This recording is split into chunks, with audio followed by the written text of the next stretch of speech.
Intentionally statement किया था।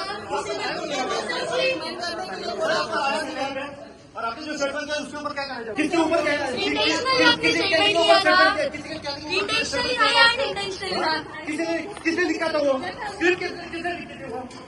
आपको भाई को अरेस्ट किया हुआ था, आज बेल होगी उसकी। इंटेंशनली था या किसने ये किया था?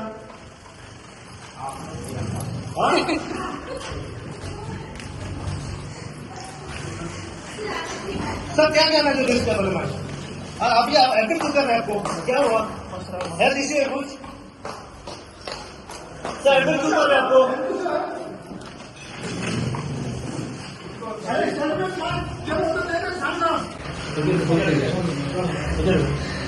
अभी आपको क्यों एडमिट किया जा रहा है? क्यों एडमिट कर रहे हैं आपको?